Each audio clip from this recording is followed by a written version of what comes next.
China. Oh, I love China. China, and it's going to be on socialization incentives. Also, your TA is going to include more textbook questions. Oh, I know. I'm such a horrible professor. But I know. Before we get started, are there any questions about the email I sent yesterday? So, you need to see UAB about it, because UAB, that's not you. That's not me. That's somehow you're not set up with the UAB to get it. Any questions? I had one last semester or last class, so I'm just going to answer in case this is one of yours. The issue here is not if you just look down real fast and go. I have people who full-on text message me, like they'll sit right in front of me, and I'll be like, "What are you doing?" They'll just look at me like I've interrupted them. If I see you first time, you've been warned. Just put away your phones. All right. So change the incentive structure. We're going to look at this time. All right, so one way to modify behavior is to modify the incentive structure. So this is a term from economics. We're gonna borrow it. We're also going to talk about a related term that's in your textbook. Incentives can be thought of as the aggregate reinforcers and punishers. So this is going to be rewards. This is going to be praise. This is going to be raises. This is going to be punishment in a situation. So we're going to look at incentive structures and how societies use these to encourage what they perceive to be proper social behavior. So we're going to have the rewards and punishers of a situation. Any questions about the term incentive before I plow ahead? All right, so let's do some examples. Alaskan salmon fishers have one of the most dangerous jobs in America. So one of the issues with, and I know you're thinking, where is this headed? But it's actually a great example of incentive structure. So there are fewer and fewer salmon. The seasons that you can go to catch salmon are much shorter. I believe right now they're less than a week, maybe 4 days out of the year that you can go out and fish for salmon. So if I'm an Alaskan salmon fisher and it's those 4 days and it's storming, what am I going to do? You're going to go out anyway? I'm going to go out. I only have 4 days to go out and fish. So what am I going to expect my crew to do for 4 days? Work nonstop.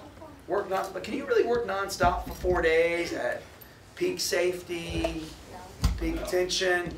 Most people can't. Most people cannot do this. They show a massive decrement. But we know that the salmon fishers are incentivized to catch as much fish in the shortest amount of time as they can. They're encouraged to go out, get fish, regardless of what the weather is. There's my weather picture. Right? And it's one of the most dangerous jobs in America. I believe it is the most dangerous job in America. It's like something like 150 per 100,000 salmon fishers are killed a year. It's dangerous because they're working in these conditions. Very often sleep deprived because they're trying to catch as many as they can during the 4 days they can. Well, if we want to change the situation, we would need to change the incentive structure. And other countries are doing that. So this is one example of the incentive structure has created a massive problem. Let me give you a couple other examples. One day you may go buy a house. Has anyone done this? Anyone bought a house with a real estate agent? Okay, so this would be a good question though. Do you think your real estate agent and you have the same incentive? No. Why not? Because they're looking to make profit off of how much I pay, and I'm looking to pay the least amount. Least amount possible. Like you might think you're both like, oh, I get the best house for you, but they make what, 3,000 or 5%, whatever amount they make. So their structure is to get you in a house maybe you can't afford as fast as possible. Right? That's their incentive. Right? I had a real estate agent. I didn't know this at the time, but every house we went to, she was like, "This is an awesome house. This is an awesome house. This is an awesome house." Like every house, she found whatever good she could. Right? Because as soon as I signed, she's off. And research actually shows that real estate agents themselves tend to keep their houses on the market for longer and get more money because they wait. But you sell. You buy as quickly as you can. Give other examples of this. Think about the global economy collapse that happened a couple of years ago. One of the things that went on was that bankers were encouraged, they were incentivized. They got money to make risky loans, bundle those loans, and sell them to other people who then assumed the risk. But meanwhile, the banker already took their $1 million bonus. And the housing market collapsed. If you like a good documentary on this, I can't recommend this one high enough. You can Netflix this one. Has anyone seen this? Yeah, it's so good. I mean, did it piss you off a little bit? I was so mad, but it's so good. Did you throw things at? You said you saw it too. Did you throw things at the screen? You wanted to, right? Yeah, definitely wanted to. You're like, these people are making millions off suffering, basically. It's a great, great document. It's another example of this incentive issue. We see it in sports. This is my favorite example of incentive in sports. The Soviet sports system used to incentivize setting new world's records. So this guy here, I'm not even going to bother trying to pronounce his name. So I'm like, can I buy a vowel? What he did, though, was he would deliberately try and break his own world record by the smallest conceivable margin and then stop for the day. Collect a payment, the next day come out, break it again by the smallest conceivable margin. They incentivized that, right? That was the incentive structure. That's awesome. You gotta admire this guy. Give you another incentive structure. Anyone read a Charles Dickens book? Yeah. Does he think brevity's the soul of wit? Well, he was paid by the word. The more words he wrote, the more money he made. Yeah, so that was actually quite common at the time. Mark Twain was on a similar incentive structure that they would have people go door to door selling books, and he was paid. They get paid by the length of the book. So he would throw in extra. If you ever read I love Mark Twain, but some of his books, he definitely is adding extra words. Okay, y'all have done this too. Don't act like Charles Dickens is a bad guy here. No. You have a 5-page paper due.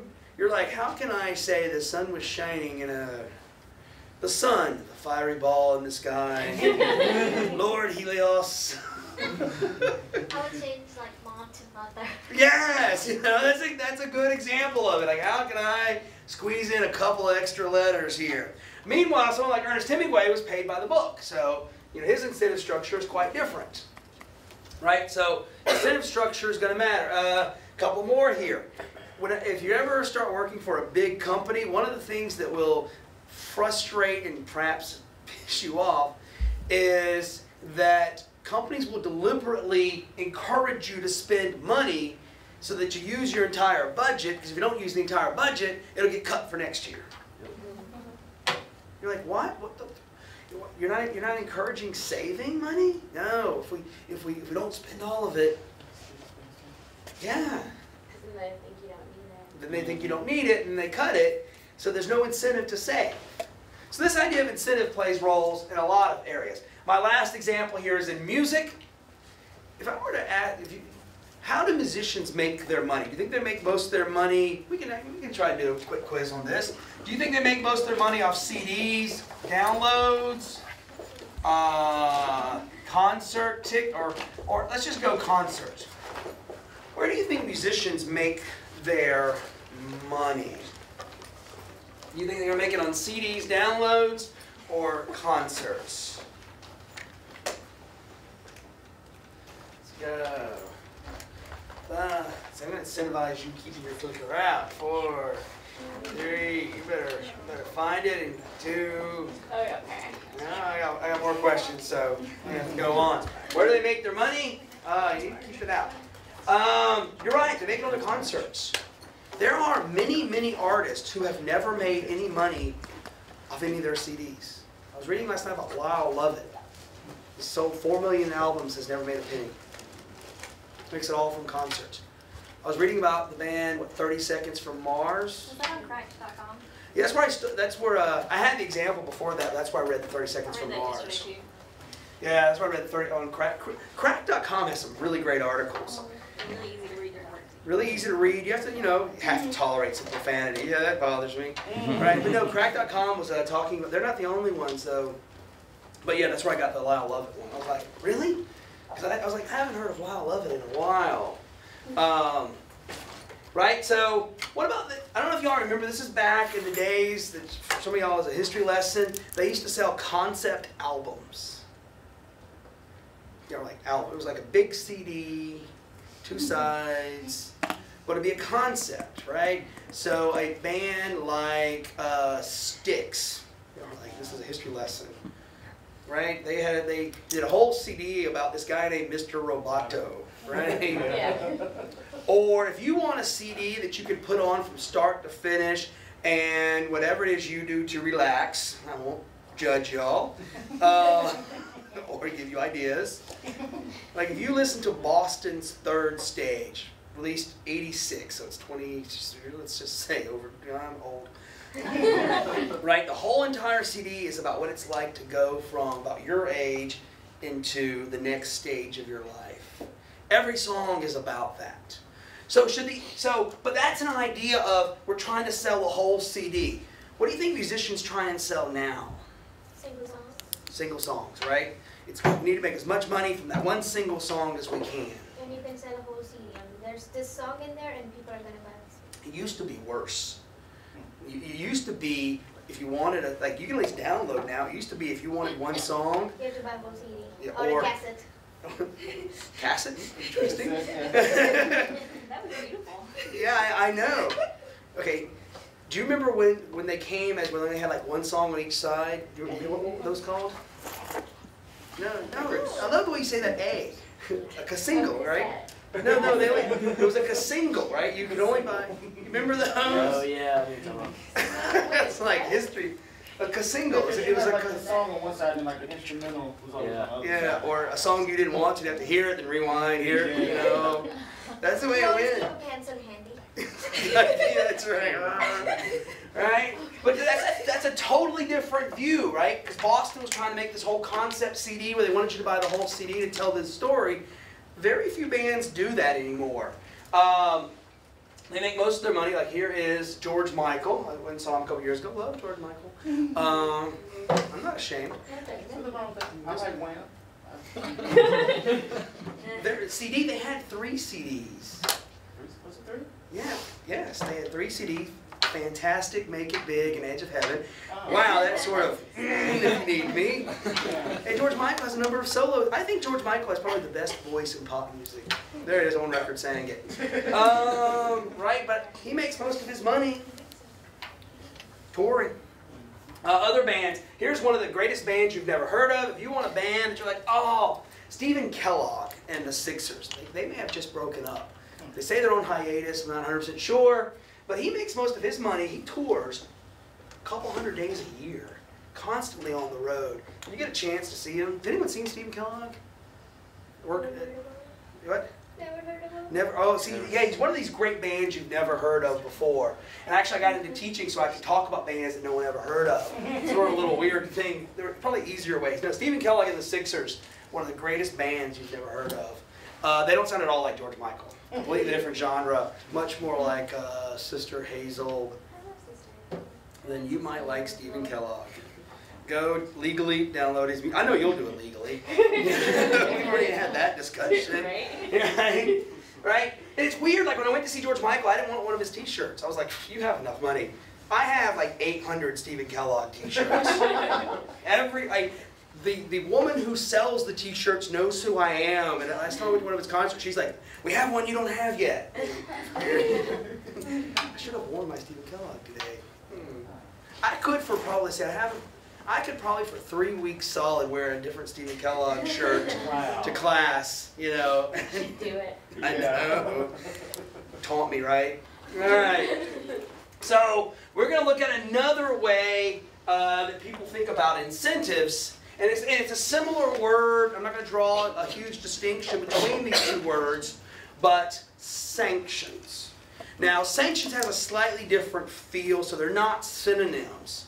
But a sanction can either be a positive way in which I encourage you to do something by giving you an award, or let's say, if I were to say, if you come to class on Friday humming a Stephen Kellogg song, I'll give you extra points or something. That would be me setting up a sanction where I'm encouraging a certain set of behavior. And it can also be punishing. So sanctions can also be punishing. So sanctions are going to lead us naturally into a discussion of authority, which is what the chapter is about. We're going to discuss, so the textbook is going to give you what's happening in China with authority.